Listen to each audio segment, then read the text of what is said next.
Welcome, dear viewers. We're here to shed light on the controversy surrounding William and Kate's new home, Forest Lodge. The recent reports are painting a picture that's far from the idyllic royal life we're often shown. Forest Lodge, an 8-bedroom house set in the heart of Windsor Great Park, is being transformed into nothing short of a fortress. This isn't just a matter of the royal couple securing their home, it's the way they're doing it that has sparked outrage. Massive fencing, CCTV cameras, and even the closure of a public car park. These are the realities locals now face. For years, residents have enjoyed peaceful walks with their dogs in the park, cherished the tranquility it offers. But now, they're being locked out of a place that's been part of their daily lives. The original owners of Forest Lodge were displaced to accommodate William and Kate, but the royal couple didn't stop there. They've gone a step further, shutting off land that doesn't even belong to them. It's public property, meant for everyone's use. Yet, William and Kate have stripped everyday people of this right. Locals have described this as a kick in the teeth, and it's hard not to agree. Public land, land that belongs to the community, is being sacrificed for royal privilege. William and Kate are not just erecting physical barriers, they're creating social ones too, separating themselves from the very people they're supposed to represent. It's a stark display of entitlement and arrogance, a clear sign that the needs of ordinary people mean nothing to them. But this isn't just about a new home. It's about a royal couple taking more than they need and leaving locals out in the cold. It's a blatant abuse of position and a stark reminder of how disconnected the royals truly are from the people they claim to represent. Thank you for joining us today as we shine a light on this unfolding controversy. Stay tuned for more as we delve deeper into this issue in our next segment. But this story begins before the fences and cameras, with the original owners of the property. They weren't celebrities or royals. They were ordinary people just like you and me, living their everyday lives in their cherished home. However, their lives were turned upside down when they were displaced, their home taken from them, all to make way for William and Kate.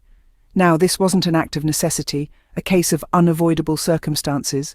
No. This was a deliberate act, a calculated decision. The royal couple had their pick of properties, but they chose this one. They chose to displace a family, to uproot lives for their own convenience. This initial act of displacement was a clear signal of what was to come. It set the stage for the current controversy, the fences, the cameras, the no-go zones. It was the first domino to fall in a chain of unjust actions, the first indicator of the disregard and entitlement that was to come. And what did the displaced family receive in return? A forced goodbye to their home, their memories, their lives as they knew it. A stark reminder of the imbalance of power, of the disparity between royal privilege and the rights of ordinary people. This isn't just the tale of one family's displacement. It's a narrative that echoes across time and space, a story that has been replayed time and again. It's the story of the powerful taking from the less powerful, of privilege overriding rights, of entitlement trumping empathy. And that's the crux of the issue. This isn't just a one-time event. It's a pattern of entitlement and disregard for ordinary people. It's a pattern that continues to be perpetuated, a pattern that needs to be challenged and changed. Because at the end of the day, we're talking about people's homes, their lives, their rights, and these should never be secondary to anyone's privilege, not even that of a royal. The locals have dubbed this a kick in the teeth, and it's hard to disagree. The once accessible and beloved Windsor Great Park has become a fortress, a veritable no-man's land, as William and Kate impose their privacy over the public's right to enjoy these spaces. The locals, many of whom have spent years, if not decades, walking their dogs and enjoying the tranquility of the park, are now suddenly barred from accessing it. Their frustration and disappointment are palpable. One local described it as a slap in the face, while another lamented the loss of a cherished space where they had created countless memories. This situation isn't just about a park. It's about the widening chasm between the royals and the people they claim to represent. It's about the disregard for public sentiment, the flagrant display of entitlement, and the apparent indifference to the public's discontent. The locals are not just disappointed, they feel betrayed. They've lost a treasured part of their community, their shared heritage, to the royals' desire for privacy.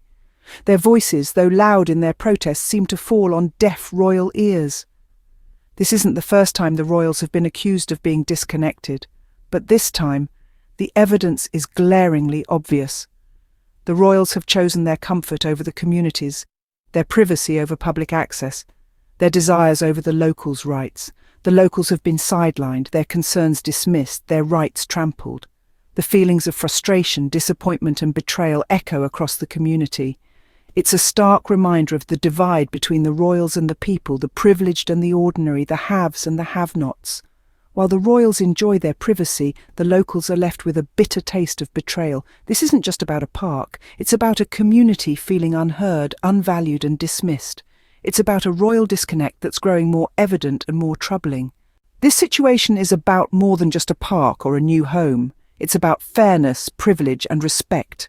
This isn't a mere relocation or a home makeover. It's an explicit display of entitlement, a glaring example of privilege taking precedence over public rights. Let's look at the bigger picture here.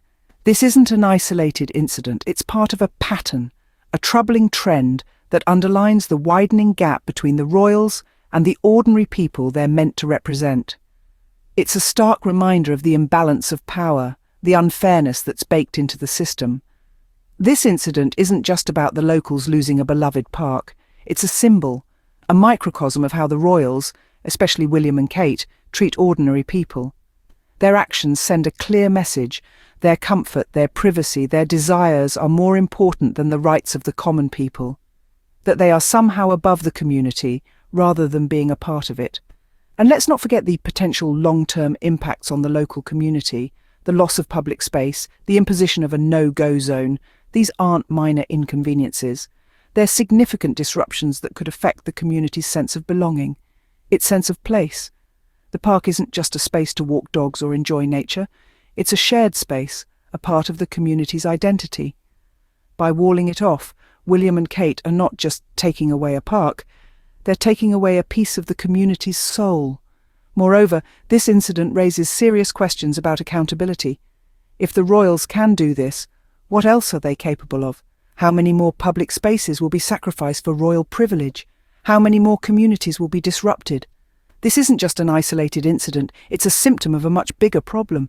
It's a wake-up call, a call to question, to challenge and to demand fairness and respect, because at the end of the day, it's not just about a park.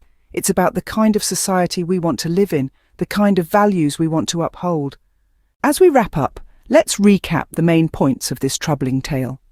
We've delved into the controversies surrounding William and Kate's new home, the Forest Lodge in Windsor Great Park, and how it's being transformed into a fortress that locks out the local community.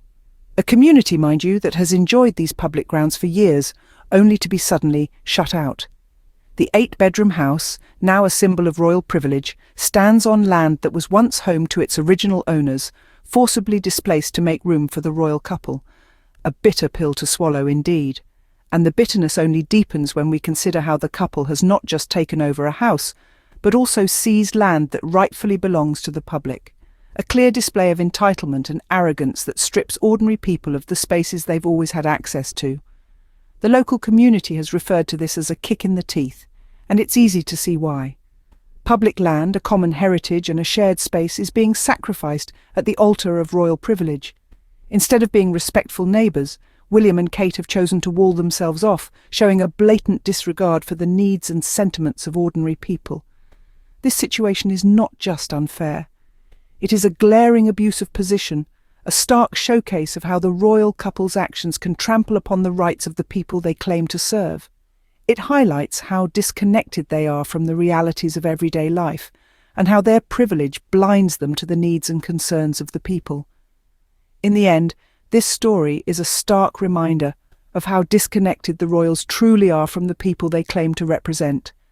Thank you for watching, and stay tuned for more exposés on such hypocrisies.